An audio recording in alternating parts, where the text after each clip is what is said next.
The message arrived without warning. A pulsating, silver-hued orb, the size of grapefruit, hovered outside my quarters on a research station orbiting the dying star the Los 7.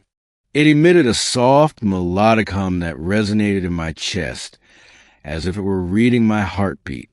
I had spent years studying alien artifacts, traversing systems where no human had set foot, but nothing had prepared me for this.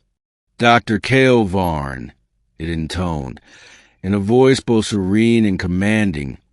The Queen summons you. Prepare yourself. You will wed my Imperial Heir. I laughed nervously, shaking my head. The orb had no expression, no hint of humor. It simply pulsed brighter. What? I whispered to myself, gripping the edge of my console. This must be some kind of simulation? It wasn't. Within seconds, the orb expanded into a shimmering gateway of blue light. The air inside my quarters warped, bending around me like liquid glass. And then, with a sensation like being ripped through a storm of stars, I was gone. I awoke on a planet that seemed alive. The ground beneath me pulsed faintly with bioluminescent veins, like the planet itself was breathing.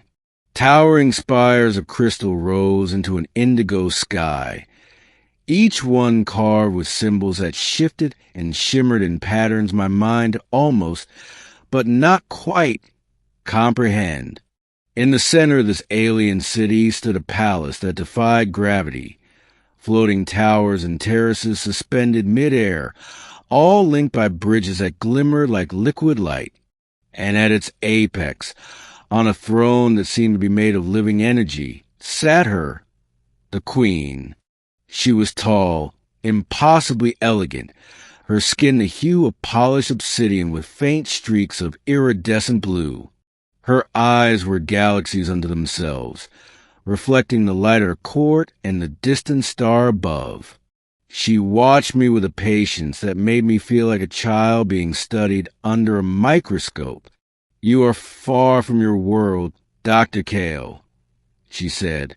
Her voice carried across the palace like wind over ice, beautiful, terrifying, and final.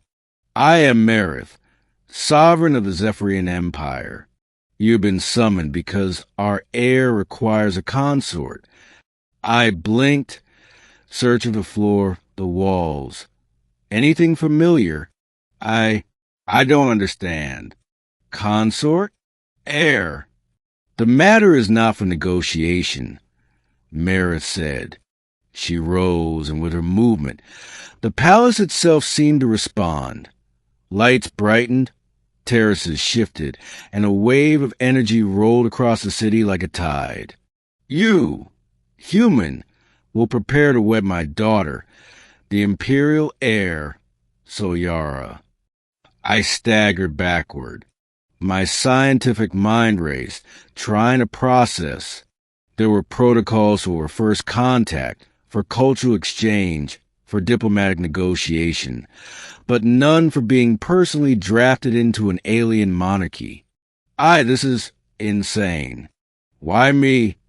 Meritha's gaze bore into me. Because you are unique. Your species possesses qualities that are rare in the galaxy. Adaptability, resilience, and a spark of audacity. Traits my daughter requires in a partner.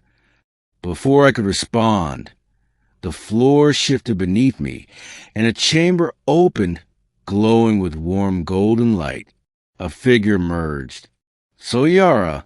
She was breathtaking.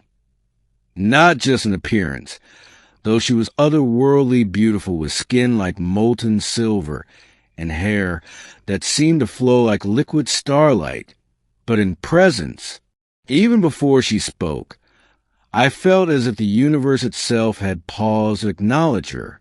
Dr. Kale, she said softly, bowing her head. I am Soyara. Mother tells me you will be my consort. I could only nod. My throat was dry, my mind still spinning from the sheer impossibility of this moment. The days that followed were unlike anything I had ever experienced. I was treated not as a visitor, but as a prospective member of the Imperial family. Scholars, diplomats, and warriors of the Zephyrian Empire surrounded me, questioning me on Earth's history, my knowledge of interstellar physics, and even my moral philosophy. I realized quickly that this was more than ceremonial. Marriage was testing me, measuring my intellect, my courage, and, in ways subtle and profound, my character. Solyara accompanied me during much of this. She was both patient and inquisitive, asking questions about my homeworld, my dreams, even my fears. Slowly, I began to see her not just as a royal figure, but as a person curious, brilliant, and burdened by the weight of expectation. One evening, after a particularly grueling examination of interstellar propulsion theories, she invited me to walk the crystalline terraces of the palace. The city below shimmered like a sea of stars. "Do you enjoy this world?" I asked, trying to break the formality that had enveloped our interactions. "It is magnificent," she said, "but magnificent is also a cage.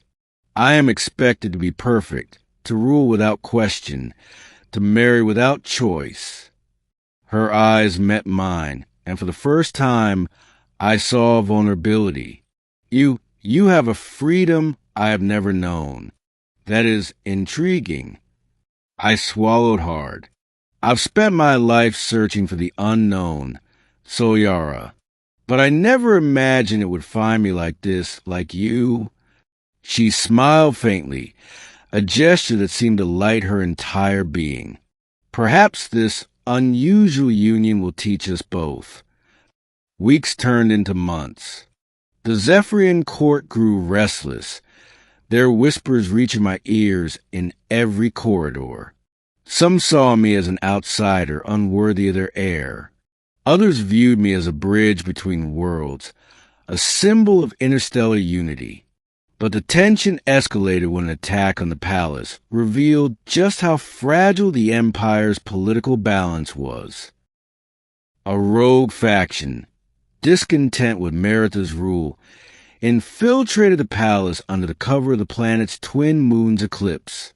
I was in the Grand Library, deciphering Solyara's mother's archive records, when alarms blared. Guards scrambled, energy shields flared, and a roar of engines echoed through the corridors. Solyara was taken hostage, and I realized without hesitation that I could not stand by. I had no military training, no knowledge of Zephyrian combat, but I had one advantage: my adaptability. Using a combination of improvised tactics, knowledge of alien architecture, and sheer instinct, I navigated the palace corridors under siege, disabling traps and misleading our attackers. When I finally reached Solyara, she was restrained in a chamber of kinetic energy fields. The moment I saw her, something within me ignited. Fear, yes, but also an overwhelming determination. "Hold on," I whispered. "I'm not leaving without you." The rescue was brutal. I manipulated the energy field with devices from the palace's scientific wing, tricked the intruders into containment zones, and narrowly escaped collapsing terraces. Solyara and I emerged on a balcony overlooking the city, panting, bodies bruised but alive. For a long moment, we stood in silence, the enormity of what had just occurred settling around us. Then she spoke, her voice barely above a whisper. "You saved me, Kale. You risked yourself for me."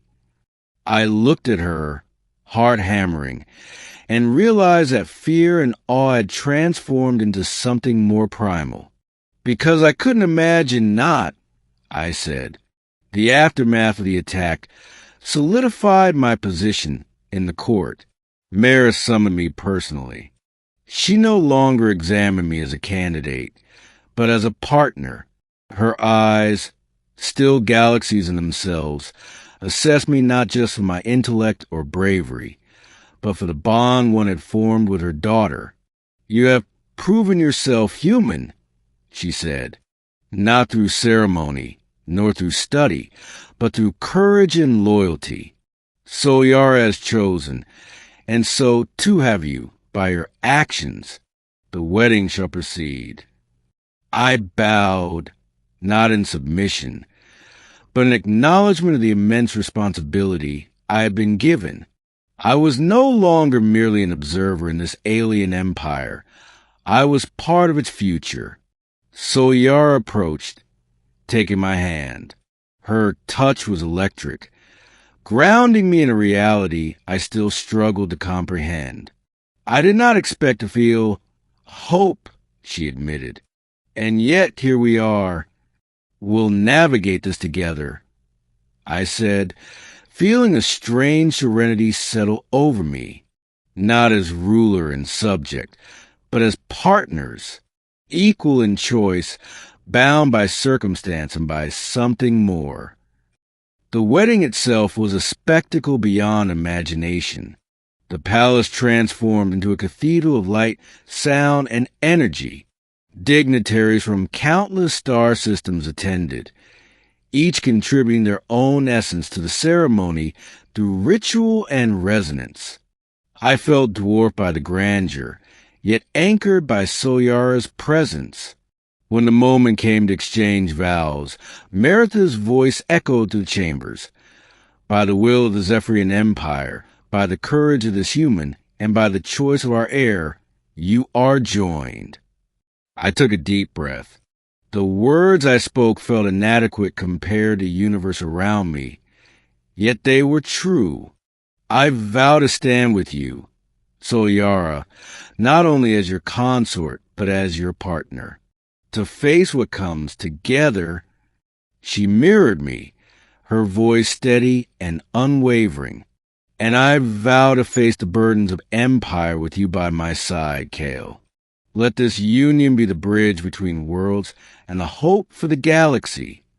Energy surged around us, connecting every attendee in a wave of light that symbolized unity, trust, and power.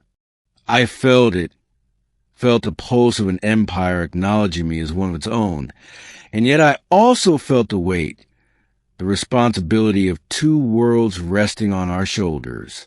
As the ceremony concluded, I looked at Soyara, and she smiled, a simple, human gesture in a realm of alien wonder.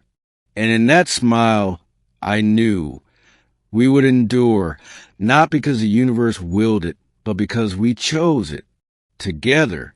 Later, in the quiet of the floating gardens, she spoke again. You could have returned to your world at any moment, she said. Yet you stayed. I stayed because I was meant to, I admitted, and maybe because some part of me always wanted to see what lay beyond the stars. Her hand found mine, fingers intertwining in a gesture older than time. Then let us see it together. And for the first time, standing on a planet that pulsed with life, beneath skies filled with twin suns and alien constellations, I truly understood what it meant to belong somewhere beyond Earth. Not just to survive, not just to explore, but to choose, to love, and to endure. Because in a galaxy of infinite possibility, I had found one certainty. Soyara, the Imperial Heir, and I would face the future as one.